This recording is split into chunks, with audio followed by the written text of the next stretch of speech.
نحمدہ ونصلی علی رسولہ الکریم اما بعد۔ صحیح البخاری کتاب الایمان باب نمبر 39 حدیث نمبر 52۔ باب فضل من استبرا لدینہ، باب ہے فضیلت اس آدمی کی جس نے اپنے دین کو محفوظ رکھنے کے لیے گناہوں کو چھوڑ دیا۔ استبرا اپنے آپ کو بچا لینا، محفوظ کر لینا۔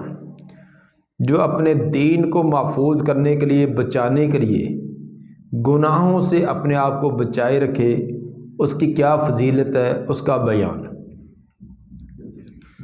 گزشتہ کئی ابواب میں امام بخاری رحمہ اللہ گناہ پر اصرار کرنے کی وجہ سے اعمال کے ضائع ہونے سے ڈرایا تھا کہ معصیت اور نافرمانی کے کاموں سے ایمان کے اندر نقص اور کمی واقع ہوتی ہے۔ اس لیے معصیت کے جملہ کام چھوٹے ہیں جو بڑے، ان کو ترک کر دینا چاہیے، چھوڑ دینا چاہیے۔ اب اس باب میں امام صاحب یہ سب بیان کرنا چاہتے ہیں کہ اعمال کو ضائع ہونے سے محفوظ کرنے کا طریقہ کیا ہے۔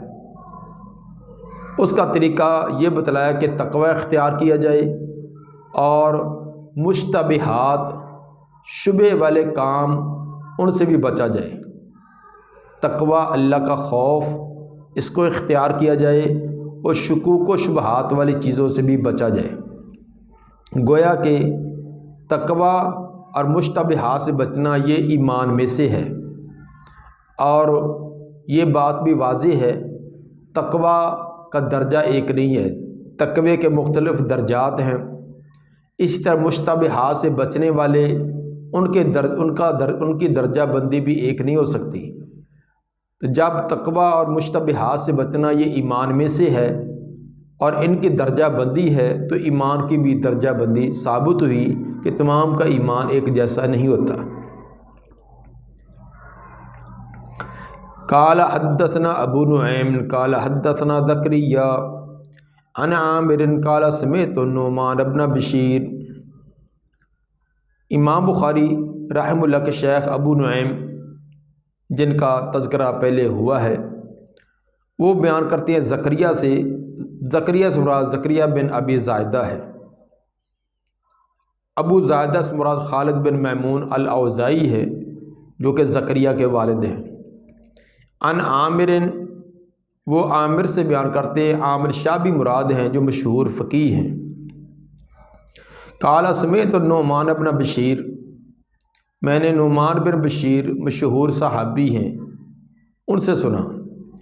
یقول سمعت رسول اللہ صلی اللہ علیہ وسلم یقول، میں نے رسول مقبول صلی اللہ علیہ وسلم کو یہ فرماتے ہوئے سنا۔ کیا آپ فرما رہے تھے کہ الحلال بین والحرام بین، حلال بھی واضح ہے اور حرام بھی واضح ہے۔ اسلامی تعلیمات اتنی واضح طور پر آپ نے بیان فرما دی ہے کہ حلال بھی بالکل واضح ہو چکا ہے اور حرام بھی بالکل واضح ہو چکا ہے۔ بینما مشبہات، اور ان دونوں کے درمیان یعنی حلال اور حرام کے درمیان کچھ مشتبہ چیزیں ہیں، کچھ شکوک و شبہات والی چیزیں ہیں۔ لا یعلمها کثیر من الناس، ان کو بہت سارے لوگ نہیں جانتے۔ حلال بھی واضح ہے، حرام بھی واضح ہے، اور حلال اور حرام کے بین کچھ مشتبہ چیزیں ہیں جن کو اہل علم تو جانتے ہیں، لیکن عام لوگ اکثر وہ نہیں جانتے۔ تو جو نہیں جانتے ان کو کیا کرنا چاہیے؟ فمن اتقى المشبہات، جس نے اپنے آپ کو شبہ والی چیزوں سے بچا لیا، اشتباہ والی چیزوں سے اپنے آپ کو بچا لیا، استبرا لدینہ وعرضہ، اس نے اپنے دین اور اپنی عزت کو محفوظ کر لیا، اپنا دین بھی بچا لیا اور اپنی عزت کو بھی بچا لیا۔ ومن وقع فی المشبہات، اور جو شکوک و شبہات والی چیزوں کے اندر واقع ہو گیا، قرائن یرا حول الحما، اس کی مثال بکریوں کے چرواہے کی طرح ہے، جو کہ کسی چراگاہ، جو خاص حکومتی چراگاہ ہوتی ہے، اس کے ارد گرد اپنی بکریوں کو چراتا رہے۔ یوشک ان یواقعہ، قریب ہے کہ وہ اس کے اندر واقع ہو جائے۔ جو اپنے جانوروں کو، بکریوں کو سرکاری چراگاہ کے قریب چرائے گا تو عین ممکن ہے کہ کوئی جانور اس کے اندر واقع ہو جائے، جس کی وجہ سے اس کی شامت آ جائے، اس کے جانور بھی غصب کر لیے جائے اور اس کو بھی سخت مشکلات کا سامنا کرنا پڑے۔ وَإِنَّ لِكُلِّ مَالِكٍ حِمَا، الا وَإِنَّ لِكُلِّ مَالِكٍ حِمَا، خبردار یقیناً ہر بادشاہ کی ایک چراگاہ ہوتی ہے۔ الا ان حِمَ اللّہ فی ارضہ محارمہ، اور خبردار سن لو کہ بے شک اللہ کی جو زمین کا چراگاہ ہے وہ اس کی محارم ہے، حرام کردہ چیزیں۔ مطلب یہ ہے کہ پہلے دور کے اندر جو کچھ سرکاری جگہ پڑی ہوتی تھی، خالی جگہ ہوتی تھی، تو بعض حکمران، بادشاہ اپنے لیے یا بیت المال کے لیے کچھ جگہ کو مختص کر لیتے، جہاں انہی کے جانور وہ چرا کریں گے، تو وہاں دوسرے لوگوں کو اپنے جانور لانے کی اجازت نہ ہوتی تھی۔ جو عقل مند اور سمجھدار لوگ ہوتے وہ تو ایسی چراگاہ سے اپنے جانوروں کو بہت دور رکھتے تاکہ کوئی نظر دائیں بائیں ہو تو کوئی جانور بھاگ کر اندر داخل نہ ہو جائے۔ لیکن جو آدمی اس چراگاہ کے بالکل کنارے کنارے اپنے جانوروں کو چراتا رہے اور یہ دعویٰ کرے کہ میں اپنے جانوروں پر بڑا کنٹرول کرنے والا ہوں، کسی کو اندر داخل نہیں ہونے دوں گا، تو جانوروں کی عادت ہے، خصوصاً بکریوں کی جن کے ساتھ مشابہت دی ہے، کہ یہ بھاگ کر دوسرے کی فصل میں، دوسرے کے درختوں کی طرف جانے کی کوشش یہ جانور کرتا ہے۔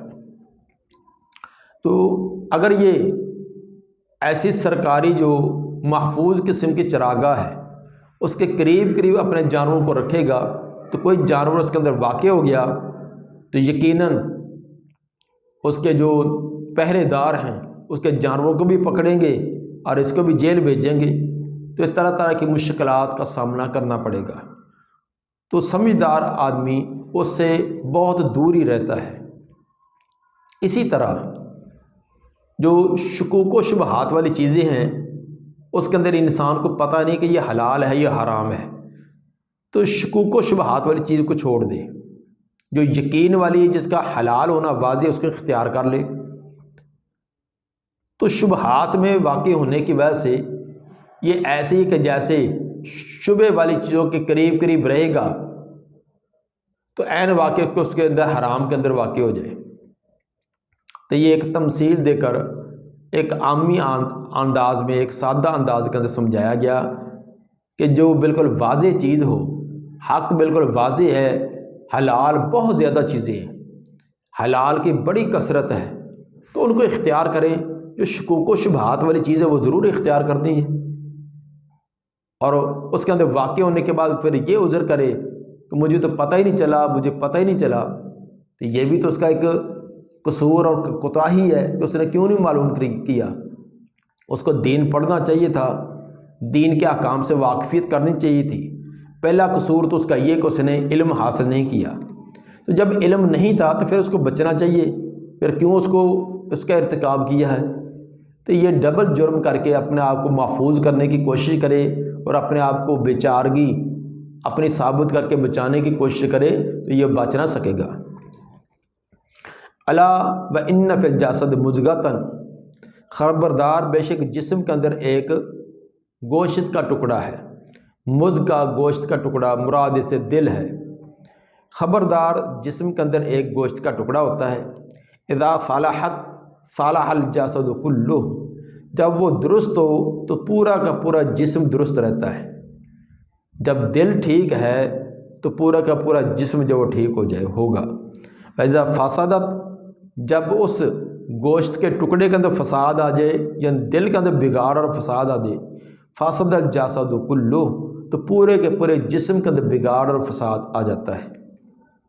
الا وہی القلب، خبردار توجہ سے سنو، وہ گوشت کا ٹکڑا جو پیچھے جس کا تذکرہ کیا گیا وہ دل ہے۔ دل کی اصلاح سے تمام اعضاء کی اصلاح ہے۔ اس سے یہ بات واضح ہے کہ اگر دل صاف ہے، ایمان، اسلام، عقیدہ، نظریہ، سوچ، منہج، فکر درست ہے تو انسان سے اعمال بھی اسی طرح کے صادر ہوں گے۔ دل کے نظریات، سوچ اور فکر کا وہ اظہار اعضاء سے ہوتا ہے۔ اگر دل کے اندر بگاڑ اور فساد ہے، عقیدہ، سوچ، فکر ہی باطل ہے تو اس کے اعمال بھی اسی طرح کے ہوں گے۔ اس سے ان لوگوں کا بھی رد ہو گیا جو ہر طرح کا جرم تو کرتے رہتے ہیں اور اپنے جرموں پر پردہ ڈالنے کے لیے یہ بہانہ بناتے ہیں کہ ہمارا دل تو صاف ہے۔ جرم ہر ایک کیے جا رہے ہیں اور کہنا ہمارا دل صاف ہے۔ پردہ دل کا ہی ہوتا ہے، ظاہری طور پر پردہ کرنے کی کوئی ضرورت نہیں۔ یہ ان کا باطل عقیدہ، باطل نظریہ ہے۔ اگر دل صاف ہو تو اس کے نتائج ظاہر پر بھی ہوں۔ اگر دل سے تو صاف ہے تو ہر آنے جانے والے کو ٹکٹکی باندھ کر کیوں دیکھ رہا ہے؟ اس کو آنکھوں کے اشارے کیوں کر رہا ہے؟ للچائی نظروں سے ہر آنے جانے والے کو کیوں دیکھ رہا ہے؟ تو یہ دل صاف نہیں بلکہ دل کا تو بگاڑ ہے۔ زبان سے کہہ دینے سے بات نہیں ہوتی، اس لیے یہ دعویٰ کرنا کہ ہمارا دل صاف ہے، دل سے ہم پاک ہیں، تو یہ تبھی بات درست ہوگی اگر اس کے اعمال بھی اس کا ساتھ دیں۔ اگر یہ دعویٰ یہ کرے لیکن عملی زندگی اس کے خلاف ہو تو یہ دلیل ہے کہ اس کا دل بھی پلید ہے، دل بھی نجس ہے، جس کی وجہ سے یہ نجاست والے کاموں سے صادر ہوتے ہیں۔ اگر واقعی دل صاف ہو تو اس کے اثرات، اس کے نتائج ظاہر ہوتے ہیں۔ اس کے اندر اہل علم کو بھی توجہ کرنی چاہیے۔ امام غزالی رحمہ اللہ نے اہل علم کے بارے میں کیا ہی خوب بات کہی ہے۔ فرماتے ہیں کہ علماء کا معاشرے میں ایسا ہی مقام ہے جیسا جسم کے اندر دل کا ہے۔ معاشرے کے اندر علماء کی حیثیت دل کی ہے۔ جیسے دل صحیح ہو تو پورا جسم صحیح ہوتا ہے، اگر دل میں بگاڑ ہو جائے تو پورے جسم کے اندر بگاڑ اور فساد آتا ہے۔ اسی طرح اگر معاشرے میں علماء اپنا کام صحیح کرنا شروع کر دیں، خود تقوی اختیار کریں، لوگوں کی اصلاح کے درپے ہوں، دن رات لوگوں کو برے اعمال سے بچا کر سیدھے اور درست راستے پر چلانے کی کوشش کرنے والے ہوں، تو یقیناً معاشرے کے اندر یہ تبدیلی آتی ہے۔ اگر کسی معاشرے کے اندر بگاڑ ہے، فساد ہے، تو دلیل ہے کہ وہاں کے علماء کے اندر بھی بگاڑ آ چکا ہے۔ جب جسم میں خرابی ہوگی تو واضح ہے کہ دل میں بھی خرابی ہے۔ جب علماء، اہل علم وہ معاشرے کا دل ہوتے ہیں، تو جب معاشرے کے اندر بگاڑ ہے، خرابیاں ہیں، تباہیاں اور بربادیاں ہیں، تو اس کا کیا نتیجہ ہے کہ علماء کے اندر خرابی آ چکی ہے۔ خرابی آنے کا مطلب یا تو ان کے اعمال کے اندر، ان کے عقائد و نظریات کے اندر خرابی ہے، یا پھر وہ اپنے عملی زندگی یا آگے امر بالمعروف اور نہی عن المنکر کرنے کے اندر سستی اور غفلت کا شکار ہو چکے ہیں۔ لوگوں کو سیدھا راستہ دکھلانا، غلط راستے سے روکنا ٹوکنا، اس کے اندر ان کے اندر سستی اور بگاڑ آ چکا ہے۔ یہ روایت، یہ حدیث اسلام کی بہت بنیادی روایات میں سے ہے۔ بہت سارے اہل علم نے یہ بات لکھی ہے کہ اسلامی تعلیمات کا دار و مدار یہ 4 احادیث پر ہے۔ 4 احادیث پر پورے کی پوری اسلامی تعلیمات کا دار و مدار ہے۔ تمام تعلیمات ان 4 روایات کے اندر بند ہو جاتی ہیں۔ ان میں سے ایک تو پہلی حدیث انما الاعمال بالنیات، اعمال کا دار و مدار نیتوں پر ہے، وہ پوری حدیث۔ دوسری حسن اسلام المرء ترکہ ما لا یعنیہ، آدمی کے اسلام کی خوبی اور حسن اس میں ہے کہ ہر وہ کام چھوڑ دے جو لا یعنی ہو، بے فائدہ ہو، جس کا دین یا دنیا میں کوئی فائدہ نہیں، ایسے کاموں سے اپنے آپ کو بچا لے۔ تیسری یہی مذکورہ روایت کہ حلال بھی واضح ہے، حرام بھی واضح ہے، اور حلال اور حرام کے بین کچھ مشتبہ چیزیں ہیں کامیاب انسان وہ ہے جو اپنے آپ کو شکوک و شبہات والی چیزوں سے بھی بچا لے۔ اور چوتھی روایت کہ ان یحب لاخیہ ما یحب لنفسہ، کہ حقیقی مسلمان، اعلیٰ درجے کا مسلمان تو وہ ہے جو اپنے مسلمان کے لیے بھی وہی پسند کرے جو اپنے لیے پسند کرتا ہے۔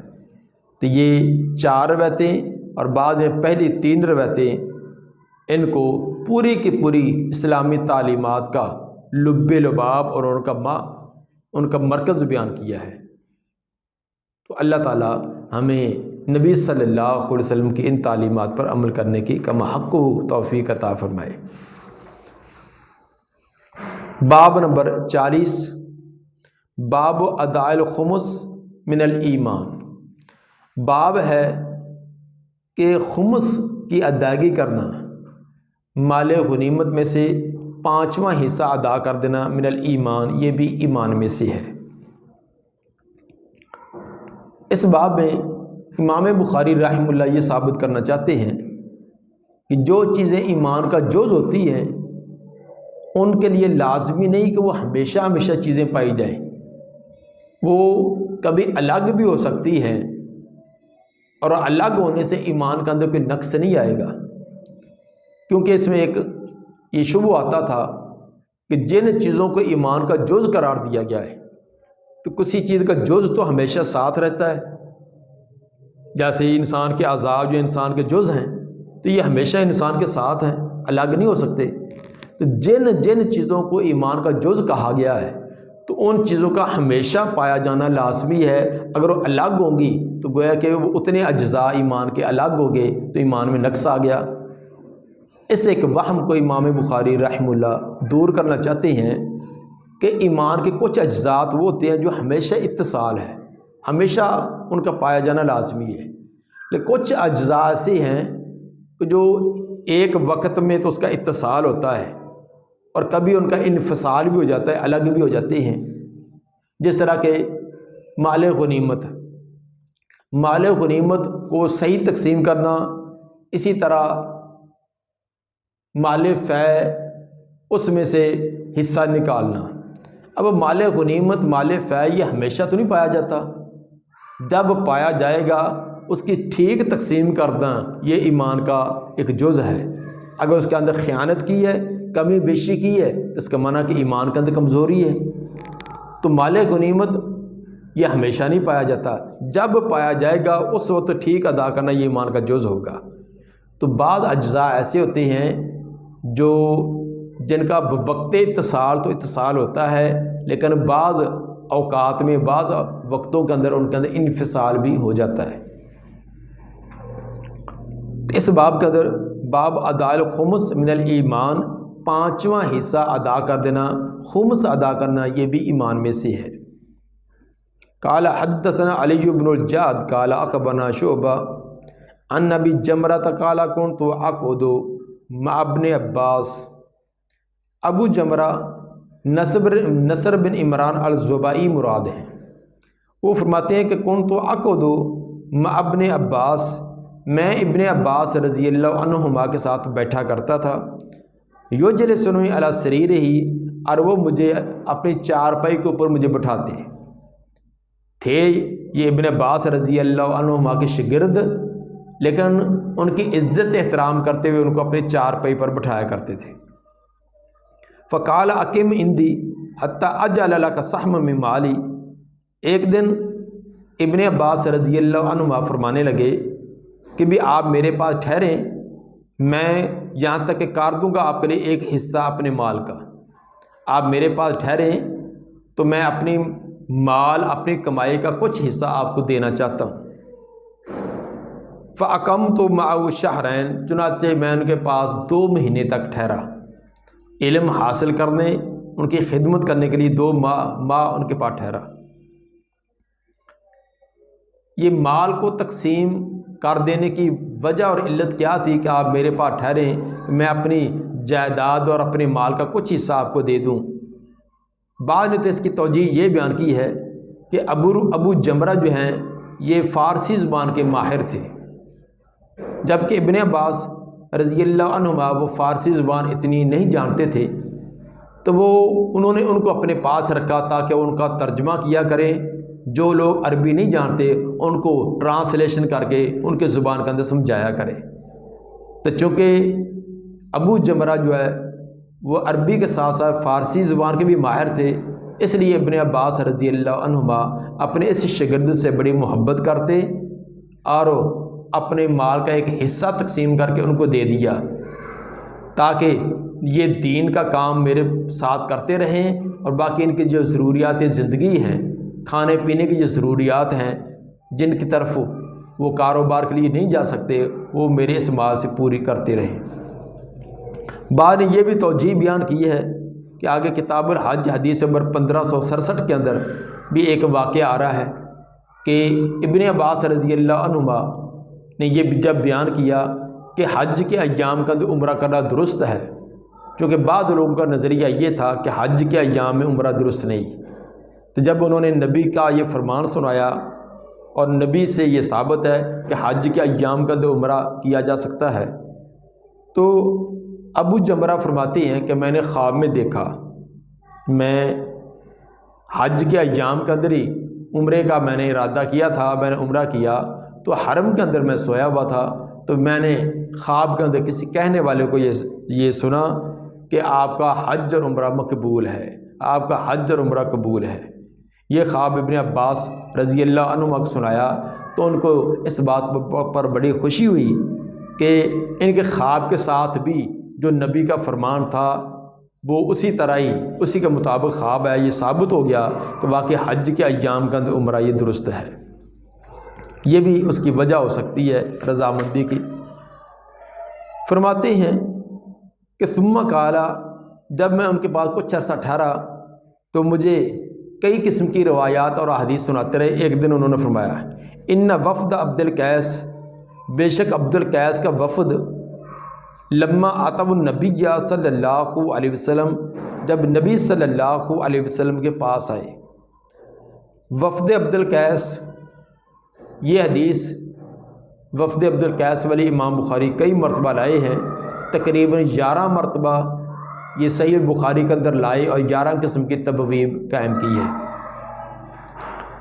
تو اس جگہ ادائے خمس کے بارے میں انہوں نے تبویب قائم کی ہے۔ بنو عبد القیس کا علاقہ جب بحرین کا یہ علاقہ تھا جو عراق کے اطراف میں ہے، یہ لوگ قدیم الاسلام لوگ تھے، بہت پہلے کے اسلام لائے تھے۔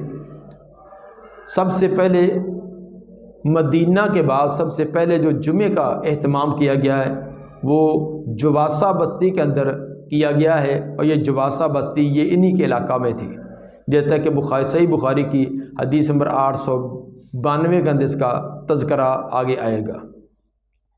یہ 14 افراد پر مشتمل ایک گروہ نبی صلی اللہ علیہ وسلم کے پاس آئے، بعد نے 40 بھی کہا ہے، لیکن زیادہ راجح بات یہ 14 افراد تھے، اور ان کا سردار اشج ان کا سردار تھا۔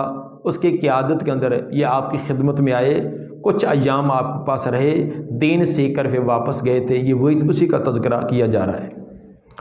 ان وفد عبد القیس لما آتوا النبی صلی اللہ علیہ وسلم، عبد القیس کا جو وفد جب نبی صلی اللہ علیہ وسلم کے پاس پہنچے تو قال من القوم، آپ نے پوچھا یہ لوگ کون ہیں، آپ نے پوچھا تم لوگ کون ہو، او من الوفد، یا یہ سوال کیا تھا کہ من الوفد، یہ وفد اور یہ قافلہ کون ہے، من القوم کہہ کر پوچھا یا من الوفد کہہ کر پوچھا۔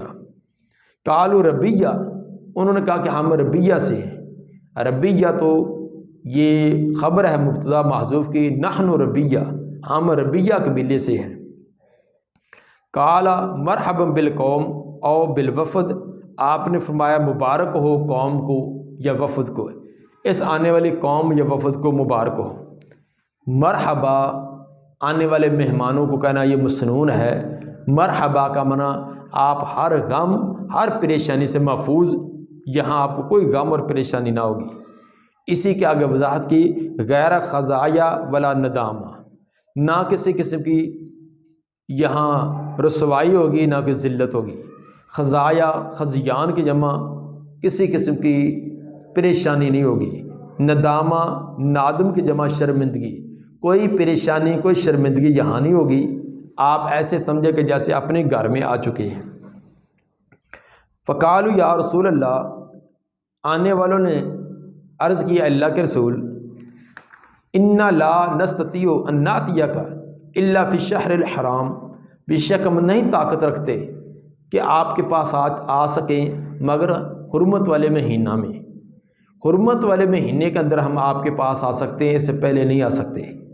وجہ یہ ہے کہ وبیننا وبینک ھذا الحج من کفار مضر، ہمارے درمیان اور آپ کے درمیان یہ ایک قبیلہ ہے جو مضری کافروں کا ہے، مضری کافروں کا ایک قبیلہ ہے جو بڑے ڈکیٹ قسم کے، ڈاکو قسم کے لوگ ہیں، تو ان کے علاقے سے گزرنا ممکن نہیں ہے، وہ تو دن دہاڑے لوگوں کے کپڑے تک اتار لیتے ہیں، تو اتنے مشہور و معروف ڈاکو ہیں، اس لیے ان کے علاقے میں سے آنا ممکن نہیں۔ البتہ حرمت والے مہینوں کے اندر وہ عربوں کے جاہل ڈاکو جو ہیں وہ بھی لوٹ مار نہیں کرتے، وہ بھی ان حرمت والے مہینوں کی عزت احترام کرتے ہیں۔ 12 مہینوں میں سے 4 مہینے حرمت والے ہیں، یہ جب سے زمین و آسمان اللہ نے پیدا کیا ہے اسی وقت سے یہ نظام ہے کہ سال کے 12 مہینے ہوا کریں گے، اور 12 مہینوں میں سے 4 مہینے حرمت والے، اور یہ تمام شریعتوں میں حرمت والے مہینے جاری و ساری رہے۔ آدم علیہ السلام سے لے کر نبی صلی اللہ علیہ وآلہ وسلم تک تمام انبیاء کی شریعت میں یہ 4 مہینے حرمت والے تھے، جن کے اندر لڑائی جھگڑا قتل و قتال کرنا یہ بالکل ممنوع تھا۔ اور عرب کے جو حلا اور عرب کے بدو لوگ جو بالکل جاہل تھے، جہالت کا اندازہ اتنا تھا کہ بیت اللہ کے اندر 360 مجسمے بنا کر پتھروں کے مجسمے بنا کر رکھے ہوئے، اپنی بیٹی کو زندہ درگور کر دیتے، معمولی بات پر صدیوں کی جنگیں مول لے لیتے۔ ہر ان کے اندر برائی اور جرم ضرور تھا، لیکن یہ بات ان کے اندر کہ حرمت والے مہینوں کی عزت احترام وہ بھی کرتے تھے۔ جنگ ہو رہی ہوتی، 2 قبیلے برسرے پیکار ہیں، آپس کے اندر مقابلہ ہے، دونوں طرف کئی سینکڑے جو ہے اور درجنوں قتل ہو چکے ہیں، اور اوپر سے حرمت والے مہینے کا چاند نظر آتا تو دونوں قبیلوں کے سردار آگے بڑھ کر اعلان کرتے کہ حرمت کے مہینے کا چاند نظر آ گیا ہے، دونوں جو گروہ اور لشکر ہیں اپنی تلواروں کو اپنے میانوں میں کر لیں اور آرام سے واپس چلے جائیں، ہماری جنگ ختم ہے۔ جب حرمت کا مہینہ گزرے گا دوبارہ پھر اس جگہ ہمارا آپس میں مقابلہ شروع ہو جائے گا۔ سخت جنگ ہو رہی ہوتی، حرمت کا مہینہ طلوع ہوتا تو وہ عرب کے بدو اور جو حلاج ہے وہ پھر اپنے قتل و قتال، اپنی جنگ اور لڑائیاں چھوڑ دیتے۔ لیکن آج افسوس کہ ان 4 مہینوں کی عزت احترام کرنا تو دور کی بات، امت مسلمہ میں سے اکثریت وہ جن کو ان کو 4 مہینوں کا علم بھی نہیں ہے، یہ بھی نہیں علم کو 4 مہینے ہیں کون سے۔ 3 مہینے ان میں سے لگاتار ہیں، ذی قعدہ، ذوالحجہ، محرم، اور ایک رجب ہے۔ یہ 4 مہینے ذی قعدہ، ذوالحجہ، محرم اور رجب، یہ 4 حرمت والے مہینے ہیں، اور ان کے اندر ہر قسم کی، ویسے تو لڑائی جھگڑا ہمیشہ منع ہے لیکن ان کے اندر بالکل ممنوع ہے۔ تو انہوں نے آنے والوں نے یہی بیان کیا کہ اب حرمت والا مہینہ تھا، ان دنوں کے اندر وہ لوٹ مار مضری لوگ نہیں کرتے، تو ہم ان کے علاقے سے گزر کر امن و سلامتی سے آ گئے ہیں، تو ہر وقت ہم نہیں آ سکتے، اس لیے ہمیں دین کو بڑے مختصر انداز کے اندر، جامع انداز میں پورے دین ہمیں بتلا دیں، کیونکہ ہم بار نہیں آ سکتے۔ فَمُرْنَا بِأَمْرٍ فَصْلٍ، بس ہمیں حکم دے دیجئے کہ فیصلہ کن امر، بس جچے تلے الفاظ میں مختصر انداز کے اندر ہمیں بتلا دیجئے جس پر ہم عمل کریں اور نجات پا جائیں۔ فَمُرْنَا بِأَمْرٍ فَصْلٍ، فیصلہ کن بات کا ہمیں حکم دے دیجئے، نُخْبِرْ بِهِ مَنْ وَرَانَا، ہم خبر دیں اس کی اپنے پیچھے والوں کو، اس پر ہم خود بھی عمل کریں اور اپنے پیچھے جو رہنے والے لوگ ہیں ان کو بھی اس کی تعلیم دیں۔ وَنَدْخُلُ بِهِ الْجَنَّةَ، اور داخل ہو جائیں اس کی وجہ سے جنت میں، بس جنت میں ہم داخل ہو جائیں۔ وَسَأَلُوا عَنِ الْأَشْرِبَةِ، انہوں نے سوال کیا مشروبات کے بارے میں کہ کون کون سے مشروبات، پینے والی چیزیں ہمارے لیے جائز ہیں، یہ بھی سوال کیا۔ فَأَمَرَهُمْ بِأَرْبَعٍ وَنَهَاهُمْ عَنْ أَرْبَعٍ، آپ نے حکم دیا 4 کاموں کا اور منع کیا 4 سے، 4 کاموں کے کرنے کا اور 4 سے اجتناب کرنے کا حکم دیا۔ أَمَرَهُمْ بِالْإِيمَانِ بِاللَّهِ وَحْدَهُ، ایک تو آپ نے حکم دیا ان کو ایمان لانا ایک اللہ پر، ایک اللہ پر ایمان لانے کا حکم دیا۔ پھر آپ نے پوچھا قال اتدرون ما الایمان باللہ وحدہ، کیا تم جانتے ہو کہ ایک اللہ پر ایمان لانے کا کیا معنی ہے؟ قالوا اللہ ورسولہ عالم، انہوں نے عرض کی اللہ اس کا رسول ہی بہتر جانتا ہے، ہمیں تو کوئی اچھی طرح علم نہیں ہے کہ ایک اللہ پر ایمان لانے کا کیا مطلب ہے، کون کون سے کیسے کام کیے جائیں تو وہ اللہ پر ایمان لانے کا تقاضا پورا ہوتا ہے۔ تو آپ نے بتلایا قالا شہادت ان لا الہ الا اللہ وان محمد رسول اللہ، اجمال اللہ پر، ایک اللہ پر ایمان لانے کی اجمالی تعلیم یہ ہے کہ شہادت دینا کہ اللہ کے سوا کوئی الہ اور معبود نہیں، اور اس بات کی شہادت دینا کہ حضرت محمد صلی اللہ علیہ وسلم اللہ کے رسول ہیں۔ پھر اسی کی آپ نے آگے تفصیل بھی کر دی کہ وَإِقَامُ الصَّلَاةِ وَإِيتَاءُ الزَّكَاةِ، نماز کی اقامت کرنا، ٹھیک طریقے سے نماز کو بر وقت ادا کرنا، وَإِيتَاءُ الزَّكَاةِ، اور پوری کی پوری زکوٰۃ ادا کرنا، وَصِيَامُ رمضان، رمضان المبارک کے روزے رکھنا، وَأَن تُؤْتُوا من المغنم الخمسہ، اور یہ کہ تم مال غنیمت میں سے 5واں حصہ ادا کرو، تمہیں مال غنیمت ملے، غیر مسلموں سے قتال لڑائی ہو، جو ان کا مال ملے تو ان میں سے 5واں حصہ وہ اللہ کے لیے نکال دینا۔ وَنَهَاهُمْ عَنْ أَرْبَعٍ، اب اس سے امام بخاری نے استدلال کیا ہے کہ آپ نے جب ایمانیات کا تذکرہ کیا کہ ایمان کن کن چیزوں کا ہے، اس کے اندر نماز کی شہادتین کے بعد نماز کی اقامت ہے، زکوٰۃ ادا کرنا ہے، رمضان کے روزے ہیں، اور مال غنیمت میں سے خمس دینا ہے، 5واں حصہ دینا ہے، تو ثابت ہوا کہ مال غنیمت میں سے خمس دینا یہ بھی ایمان میں سے ہے، اور صاف ظاہر ہے کہ یہ رکن خمس دینا یہ ہمیشہ کا ہمیشہ ساتھ نہیں رہے گا۔ ہاں نماز ہے، زکوٰۃ یا وہ بھی سال بعد، روزہ بھی سال بعد، اب جو ایک بار زکوٰۃ اس نے دے دی ہے تو باقی جو ہے ایام جو ہے وہ ایمان کے ساتھ رہے گا، گویا کہ اس نے وہ ایمان کا وہ جز ہے اس کے ساتھ وابستہ ہے، کیونکہ اس پر اس نے عمل کر لیا ہے۔ یہ ایسے جیسے نماز پڑھی ہے تو اب نماز 24 گھنٹے تو نہیں ادا کی جاتی، نماز ایک نماز ادا کرنے کے بعد دوسری نماز کے درمیان جو وقفہ ہے تو یہ دن کو اس وقفے کے دوران وہ نماز کی کیفیت سے ختم ہو گیا ہے۔ تو جب چیز کو اس کا وقت آتا ہے اس وقت اس کا اتصال ہو جاتا ہے، جب وقت گزر جاتا ہے پھر وہ چیز سے الگ بھی ہو جائے تو اس کا یہ معنی نہیں کہ وہ جوز اس سے الگ ہو گیا ہے اور اس کے اندر نقص کوئی واقع ہو گیا ہے۔ خمس بھی اسی طرح، اگر 10 سال 20 سال تک خمس کی ضرورت پیش نہیں آئی تب یہ نہیں اس کا کہ ایسا آدمی کا ایمان کوئی ناقص ہے۔ ہاں جب خمس دینے کی ضرورت آئے گی، خمس ادا نہ کرے، نقص تب ہوگا، تو جب پیش ہی نہیں آیا اس پر، یہ صورت آئی نہیں ہے تو اس پر نقص نہیں ہے۔ جیسے ایک آدمی زندگی بھر اس کے پاس زکوٰۃ کی وسعت نہیں ہے، مال ہے ہی نہیں زکوٰۃ دینے کے لیے، وہ ایک ٹائم کی روٹی سے تنگ ہے تو پوری زندگی اس نے زکوٰۃ ادا نہیں کی، تو اب یہ نہیں ہے کہ اس کے ایمان میں کوئی نقص ہے۔ اس طرح ایک آدمی نے حج ہی نہیں کیا کیونکہ حج اس پر فرض ہی نہ تھا، تو اب یہ نہیں کہیں گے کہ اس کے ایمان میں نقص ہے۔ ہاں نقص تب آئے اس پر زکوٰۃ فرض ہو، حج فرض ہو، پھر اس کو ادا نہ کرے۔ یہ تو کرنے والی چیزیں آپ نے بیان کی، آپ 4 چیزوں سے جو منع کیا تھا وہ بتلائی، وَنَهَاهُمْ عَنْ أَرْبَعٍ، اور منع کیا ان کو 4 چیزوں سے، تو یہ اجمال ہے۔ آگے ان 4 کی تفصیل، عن الحنتم، حنتم سے آپ نے منع کیا۔ یہ 3-4 قسم کے برتن تھے جو عربوں کے ہاں استعمال ہوتے تھے، تو ابتدا کے اندر ان برتنوں کے استعمال سے منع کیا کیونکہ عام طور پر شراب ان کے اندر بنائی جاتی تھی، تو جب شراب منع کر دی گئی تو اب لوگ نبیذ بناتے، تو ان برتنوں کے اندر اگر نبیذ بنایا جاتا، نبیذ کھجوریں کو پانی میں ڈال دینا تو کچھ گھنٹوں کے بعد کھجوریں اس کے اندر گول مل جاتی، تو ان کو ہاتھوں سے مسل کر ان کو چھان کر کپڑے سے چھان بین کر کے تو ان کو پی لینا، یہ بہترین مشروب بنتا۔ تو بعض لوگوں کو پتہ نہ چلتا کہ اس کے اندر سکران اور نشہ پیدا ہو گیا ہے، کیونکہ ان برتنوں کے اندر نشہ جلدی پیدا ہو جاتا تھا، تو آپ نے ابتدا سے ان برتنوں سے منع کر دیا کہ نہ رہے بانس نہ بجے بانسری، نہ یہ کوئی برتن استعمال کرے، نہ کوئی نشے تک کیفیت آئے۔ آپ نے فرمایا کہ ان برتنوں کے اندر نبیذ بھی نہ بناؤ۔